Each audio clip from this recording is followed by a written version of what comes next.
Actes chapitre 19, verset 1. De l'Asie arriva à Éphèse. Ayant rencontré quelques disciples, il leur dit: avez-vous reçu le Saint-Esprit quand vous avez cru? Ils lui répondirent: nous n'avons même pas entendu dire qu'il y a un Saint-Esprit. Tellement choc. Dis-moi à ton voisin, est-ce que tu as reçu le Saint-Esprit? Entendu qu'il y a un Saint-Esprit. Verset 3, il dit: de quel baptême avez-vous donc été baptisés? Et ils répondirent: du baptême de Jean. Alors Paul dit: Jean a baptisé du baptême de repentance, disant au peuple de croire en celui qui venait après lui. C'est-à-dire environ 12 hommes. Il a posé la main sur eux. Bam, l'esprit est tombé. Est-ce que vous savez que le Saint-Esprit est venu sur toi parce qu'on le touche seulement? Si tu crois ce matin, tu vas vivre sans nom de Jésus. Vous savez, Amen veut dire ainsi soit-il. Et je vous dis toujours qu'à l'église, ce qui fait du point chrétien, ce qui fait du point chrétien, c'est la foi. Amen. Alléluia. Il ne faut pas ressentir d'abord les choses avant de croire. Il ne faut pas sentir une fraîcheur avant de croire. La Bible déclare que ceux qui s'approchent de lui doivent croire. Donc pendant que tu es là, crois déjà. Et donc vous crois déjà. Crois déjà que tu es baptisé ce matin. On dit ça bien, crois déjà que tu es déjà le feu à l'intérieur de toi. Parce que dès que tu n'as pas la foi, ta place n'est pas à l'église. Alléluia. Ce que tu as mis à l'église, c'est la foi. Amen. Oh my God. Makadu Maratu. J'aimerais dire d'abord que, écoutez, la Pentecôte n'est pas une fête chrétienne. La Pentecôte existe avant le christianisme. La Pentecôte est une fête juive. La Pentecôte commémore, d'accord, la venue de la loi. Donc dès qu'ils sont sortis de l'Égypte, amen, par l'action de la Pâque, c'est-à-dire l'agneau pascal qui a été crucifié, qui a été, sacrifié, la Bible déclare que Dieu a sorti le peuple d'Israël après le sacrifice de l'agneau. Amen. C'est ce qu'on appelle la Pâque. Donc, dès leur sortie de l'Égypte, dès qu'ils ont traversé la mer Rouge, la Bible nous dit que 50 jours après, Dieu les a rencontrés sur le mont Sinaï. Amen. Et de là-bas, ils ont reçu quoi? La Torah, les 10 commandements. Amen. Alléluia. Amen. Donc, la réception de ces 10 commandements, c'est de là que la Pentecôte est venue. Donc, la Pentecôte, au départ, c'est la commémoration de la venue de la loi. C'est d'abord une fête juive et n'a rien à voir avec le christianisme. Amen. Amen. Alléluia. Amen. C'est important de le comprendre. Mais sinon, le Saint-Esprit n'est pas la Pentecôte. Amen. Donc, normalement, c'est une erreur de nous appeler des pentecôtistes. Nous ne sommes pas des pentecôtistes. Nous sommes des charismatiques. Amen. Est-ce que vous comprenez ça? Amen. Donc, les chrétiens ne sont pas des pentecôtistes parce que la Pentecôte existe avant le christianisme. Donc, nous, on ne célèbre pas la Pentecôte en général. En réalité, on célèbre ce qui s'est passé dans une pièce. Amen. Quelque chose s'est passé le jour de la Pentecôte. Amen. C'est ce que nous voulons célébrer. Et tu ne peux pas célébrer ce qui s'est passé là-bas depuis que tu es cool. Parce que là-bas, c'était le désordre. Yes. Alléluia. Amen. Waouh. La Bible nous dit qu'il y avait la fête à l'extérieur. Amen. Oh, attends ta vie. Est-ce que tu as reçu le Saint-Esprit? Parce que quand il est là, c'est pas possible. La Bible est claire. Celui qui est en nous est plus puissant que celui qui est dans le monde. Amen. Je ne sais pas si il y a les chrétiens dans cette salle. Je ne sais pas si il y a.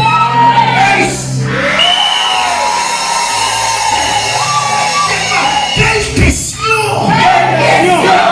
Avez-vous reçu le Saint-Esprit? Comment vous avez cru? Il est d'accord que vous avez cru. Tout le monde croit en Dieu, c'est bien. Paul sait que les gens là ont cru. Mais en croyant, lorsque vous avez cru, est-ce que le Saint-Esprit est venu? Amen. Yes.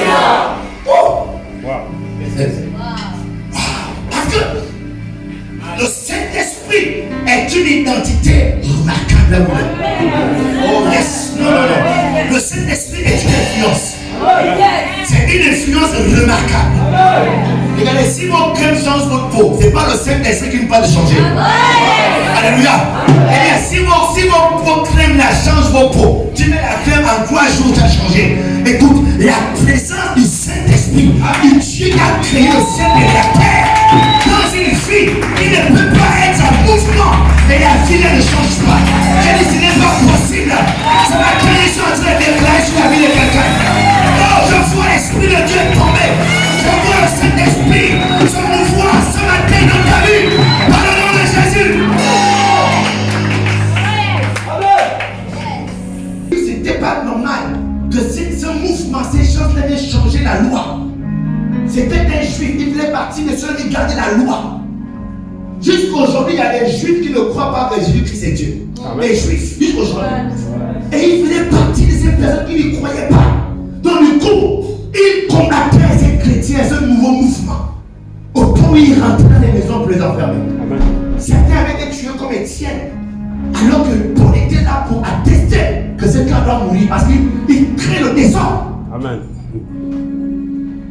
Mais regarde comment la présence du Saint-Esprit, le mouvement du Saint-Esprit dans la vie de Paul a changé radicalement la position philosophique, la position religieuse, la position de Paul.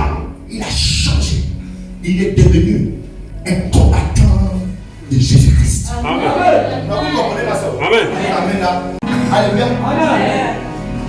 Donc il sait que quand le Saint-Esprit est endroit, non, ça ne peut pas être comme ça. Tu ne peux pas être aussi cool comme ça. Mais je déclare ce matin, ça va changer. Ce matin,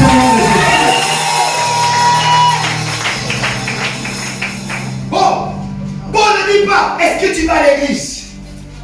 Il ne dit pas ça. Il ne demande pas si vous priez. Paul ne demande pas si tu es dans un comité de l'église. Il ne demande pas si tu donnes les offrandes et les dîmes. Est-ce qu'il y a le Saint-Esprit? Parce qu'il est possible de faire tout ça sans le Saint-Esprit. Oh. Donc gloire à Dieu parce que tu le fais déjà. Mais est-ce qu'il y a le Saint-Esprit? Amen. Trop de chrétiens sont noyés dans une vie religieuse. Des activités religieuses. Je vais à l'église, je donne l'offrande, je fais ceci, je fais une activité. Mais ceux qui donnent la force à ces choses, ils y vont complètement. Ils font fi de ceux qui donnent la vigueur à toute la vie. Nous n'avons même pas entendu dire qu'il y ait un Saint-Esprit. Dans la version française courante, la Bible dit, il lui répondit, nous n'avons jamais entendu parler du Saint-Esprit. Mais comment faites-vous pour être l'église de Jésus sans le Saint-Esprit? Comment faites-vous pour vous appeler chrétien sans le Saint-Esprit? Comment arrivez-vous à faire l'œuvre de Dieu sans le Saint-Esprit? Comment vous arrivez à confronter le monde des ténèbres sans le Saint-Esprit? Comment? Parce que c'est lui qui est capable de vous donner le pouvoir de confronter ses forces. Comment créez-vous une différence entre les non-croyants et vous sans le Saint-Esprit? Est-ce que nous ensemble ce matin? Amen. Comment faites-vous pour être des enfants de Dieu sans le Saint-Esprit? Parce que la Bible dit qu'ils étaient déjà identifiés comme étant des disciples. On les appelait déjà des disciples. Le seul dit quoi? Ils avaient réussi à développer une apparence chrétienne, religieuse, au point où on pouvait les identifier comme étant des disciples de Christ. Et beaucoup sont ceux qui se battent à arranger leur apparence. Ils arrangent une apparence religieuse.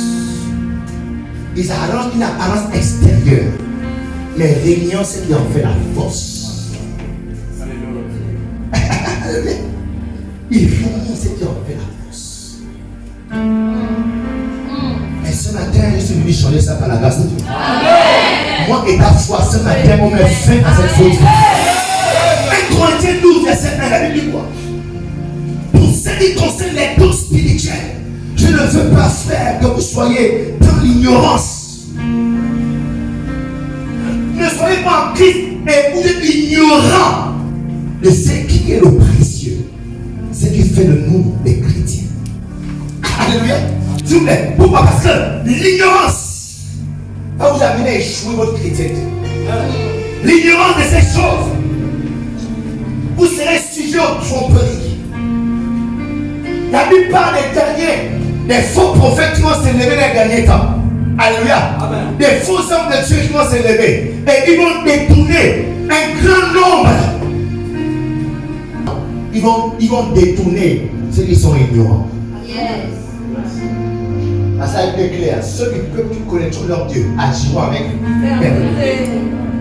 Quand tu connais Dieu ferme, tu n'es pas bougeable, tu n'es pas trompable. Alléluia. Amen. Alléluia. Amen. Oh. Les ignorants subissent la vie. Qui subit la pression de la vie? Et même le païen pleure à cause d'une situation. Toi aussi tu pleures à cause de la même situation. Oh non, mais tu es ignorant. Tu es ignorant de ce qui est en toi. Tu es ignorant du pouvoir qui est en toi. Alléluia. Yes, tu es ignorant. Les ignorants se laissent entraîner par tout et n'importe quoi. Dis à ton voisin, ne sois plus ignorant, s'il te plaît. Ne sois plus ignorant. Dis à ton voisin, ne sois plus ignorant, s'il te plaît. Ne sois plus ignorant, s'il te plaît. Le verset 9 dit, vous savez que, de 1 Corinthiens 12, lorsque vous étiez païens, vous vous laissiez entraîner vers les idoles muettes, selon que vous étiez conduits. Il dit avant vous étiez ignorants. Et cette ignorance vous a mené à l'idolâtrie. C'est l'ignorance qui vous a amené à adorer les idoles. C'est l'ignorance qui vous a amené à faire de vos rivières vos dieux, à faire de vos forêts vos dieux, à faire de vos collines vos dieux. Vous étiez ignorants. C'est l'ignorance qui vous amène à attacher autour de vos reins des cris-cris, des fétiches. Oh non, ça me protège. Oh non, ça me garde. C'est l'ignorance, c'est l'ignorance. C'est l'ignorance. Alléluia. C'est l'ignorance qui t'amène à attacher à ta cheville quelque chose vous a donné. Un petit pain noir. Parce que au nom de ça me protège. C'est l'ignorance. Parce que tout ça, la femme appelle ça de l'idolâtrie. Et la Paul dit, parce que vous étiez ignorants, vous laissiez conduire par les idoles muettes.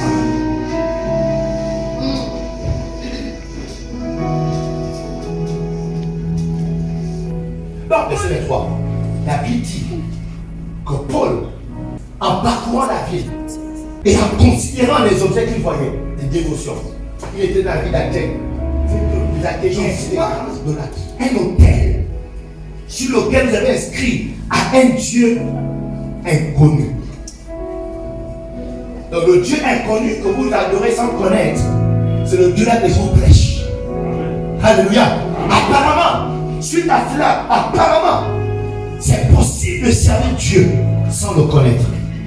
Mais ça va s'arrêter ce matin. Apparemment, c'est possible d'être actif. D'être actif à l'église sans connaître Dieu. Apparemment, c'est possible de pouvoir faire tout ce qu'on fait dans l'église sans connaître Dieu. Mais ça s'arrête aujourd'hui. Amen. Parce que c'est ce qui explique que beaucoup se découragent. C'est ce qui explique que beaucoup sont frustrés. On m'a blessé. Oh non, dans cette église on ne m'aime pas, on n'a pas l'amour. C'est parce que tu ne comprends pas encore. C'est parce que tu n'as pas encore expérimenté le cas. La chose là, c'est la seconde, le sang qu'on le rencontre.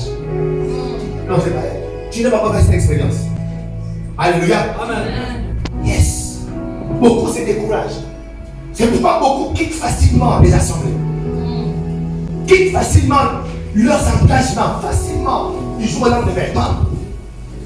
Parce que beaucoup le savent sans le connaître. Je parle de la personne du Saint-Esprit. Alléluia. Amen. Oh yes. Donc c'est l'ignorance. C'est elle qui te donne de mettre ton espérance sur un homme. C'est c'est à cause de l'ignorance que tu crois que le pasteur est capable de répondre aux besoins de ta vie. Que le pasteur est celui qui va te donner ce dont tu as besoin. C'est l'ignorance. Alléluia. Amen. C'est l'ignorance qui te donne de quitter facilement. Pourquoi? Parce que le Saint-Esprit n'est pas en mouvement. En mouvement dans ton cœur. Il n'est pas encore en mouvement. Et ce matin, on est venu commémorer. Et le pape a décidé sans activer ce mouvement dans ton esprit. Il faut faire tout ce qu'on va faire, tu fais. Tu fais comme ça, tu fais comme ça. Tu fais comme ça, tu fais comme ça. Il faut suivre le mouvement. Alléluia. Parce que là où il y a l'Esprit de Dieu, il y a le mouvement. Alléluia. Là où il y a l'Esprit de Dieu, là où le Seigneur est en mouvement, le Saint-Esprit, il va vous révéler l'œuvre de la croix. Il va vous faire voir le cœur de Jésus qui parle. Le cœur saignant qui parle pour son Église. Pour le développement, la prospérité, l'avancement de son Église, qui est son corps. Dès que tu as cette révélation, tu ne peux plus t'amuser avec l'Église de Jésus. Beaucoup ont joué avec l'Église de Jésus. C'est parce qu'on n'a pas encore vu le cœur. La façon que Jésus aime son Église. Tu aurais entendu le Saint-Esprit te dire: tu es Pierre, et sur cette pierre, je bâtirai mon Église. Tu aurais entendu le Saint-Esprit mettre cette confiance sur ta personne. Que c'est toi qui es Pierre, et c'est sur toi que je bâtis mon Église. Ce n'est pas sur quelqu'un d'autre, ce n'est pas sur le pasteur, ce n'est pas sur le responsable, c'est toi. C'est sur toi que je m'investis. C'est toi que j'appelle. C'est à toi que je remets cette responsabilité. Tu devras entendre cette fois une église des assoiffés. C'est la soif qui attire le Saint-Esprit vers vous. Je suis en train de prier pour quelqu'un ce matin. Que le Saint-Esprit te remplisse là où tu es. Que le Saint-Esprit te remplisse ici et maintenant. Alléluia. Oh, crie avec moi: Saint-Esprit, remplis-moi. Saint-Esprit, remplis-moi. Saint-Esprit, remplis-moi. Saint-Esprit, remplis-moi. Avez-vous reçu le Saint-Esprit quand vous avez cru? Toi, allez, je viens à l'église Square. C'est bien. Est-ce que tu as reçu le Saint-Esprit? La star, là, je donne mes vignes. C'est bien. Est-ce que tu l'as reçu? Parce que c'est le Saint-Esprit qui t'intègre dans le corps de Christ. Amen. Alléluia. Amen. Le corps de Christ, ce n'est pas le bâtiment. Tout ce qu'on voit, les lumières. Non, non. Le corps d'esprit, c'est quelque chose de spirituel. Amen. Il faut naître d'esprit pour intégrer le corps de Christ. Amen. Écoutez, regardez. Jésus revient chercher son corps. Amen. Il ne vient pas chercher un bâtiment. Il ne vient pas chercher les caméras, tout ce qu'on voit. Il vient chercher un corps. Son corps s'entache les choses semblables. Est-ce que tu as intégré le corps de Christ? C'est le Saint-Esprit qui devait intégrer le corps de Christ. Alléluia. Amen. Et c'est dans le corps de Christ qu'il y a toutes les promesses que nous connaissons. Amen. Les promesses de guérison, les promesses de prospérité, les promesses de bénédiction. C'est dans le corps de Christ. Ce n'est pas dans notre prière. Ce n'est pas parce qu'on prie. Non, écoutez, laissez-moi vous choquer. Ce n'est pas parce que tu pries. Non. Les promesses sont dans le corps. Amen. Alléluia. Amen. Et ce corps-là, regardez, ce corps-là est la parole faite chair. Amen. Dieu exaucera toujours sa parole. Amen. Et sa parole sur le corps de Jésus. Amen. Donc quand tu intègres le corps de Jésus-Christ de façon automatique, tu bénéficies de tout ce qui est dans ce corps. Tu bénéficies de globules rouges. Tu bénéficies des vitamines qui sont à l'intérieur. Tu bénéficies des globules blancs qui sont à l'intérieur. Tu bénéficies des anticorps qui sont à l'intérieur. Tu bénéficies de la vie qui est à l'intérieur. Avez-vous reçu le Saint-Esprit? Amen. Quand vous avez cru. Verset 3. Paul leur demande: quel baptême avez-vous reçu? Ils répondirent: le baptême de Jean. Verset 4. Jean a baptisé ceux qui voulaient changer leur vie. Et il disait au peuple, croyez en celui qui va venir après moi, c'est-à-dire Jésus. Jean a baptisé ceux qui voulaient quoi? Changer leur vie. Amen. Donc, regardez. On peut arrêter de vivre sans être chrétien. On peut ne pas voler sans être chrétien. On peut arrêter de boire dans la vie du voleur sans être chrétien. N'est-ce pas non? Quand les parents, ils ne sont pas chrétiens, ils ne boivent pas, ils ne fument pas. Et c'est des chrétiens. Et les vrais musulmans ne boivent pas, ils sont chrétiens. Donc, le limite n'est pas ton chrétien, tu vas arrêter de fumer ou de boire. Dieu n'est pas Dieu parce que Dieu ne fait pas la fornication. Dieu est Dieu, c'est parce qu'il est consacré. Il est particulier. Ce qui fait la sainteté de Dieu, ce n'est pas parce que Dieu ne fume pas. Ce qui fait que Dieu soit saint. Famille où on ne connaît pas les hommes avant le mariage. Dieu a beaucoup dit ça au Sénégal. Il y en a. Elle est vierge jusqu'au mariage, c'est encore. Mais ils ne sont pas chrétiens. Donc c'est pour dire quoi? Ne limitons pas notre christianisme au fait de ne pas forniquer. Au fait de ne pas voir, de ne pas boire, de ne pas voler, de ne pas ceci. Notre christianisme est déterminé par le mouvement de l'esprit. Amen. Comment le Saint-Esprit est en mouvement dans ta vie? C'est ça là qui détermine ton christianisme. Amen. C'est ça là qui te rend différent de non-croyants. On ne se différencie pas de non-croyants parce qu'eux ils fument, nous ne fumons pas. Donc pendant que la Pentecôte se déroulait dehors, les disciples étaient dans une pièce. Ils étaient confinés. Ça faisait 10 jours. Ils étaient là, ils attendaient cette promesse. À chapitre 2, verset 2, la Bible nous dit que tout à coup, il fait du ciel un bruit. Dites-moi un bruit. Un bruit. Le Christ. Ce matin, je prie que le ciel te localise. Je prie que le ciel te localise. Je ne connais pas la situation actuelle de ta vie, mais je prie que le ciel te localise. Je ne connais pas l'événement qui dérange ta paix, ta santé, qui dérange tes finances, mais je prie que le ciel te localise. Alléluia. Que le ciel localise prospère d'abord. Au nom de Jésus. Je prie que ta maison soit la destination du ciel au nom de Jésus. Je prie que ton corps soit la destination du ciel au nom de Jésus. Oh. Cette pièce était la destination du ciel. Ce bruit, c'était une personne. C'était le Saint-Esprit. Qui est venu. Il dit l'onction pourquoi? J'ai compris. Le Saint-Esprit, il voulait que mon cœur s'oriente vers les perdus. Parce que l'onction vient pour les perdus. D'abord. Amen. Yes. Kama chanter. Oh, Mahalo Sike.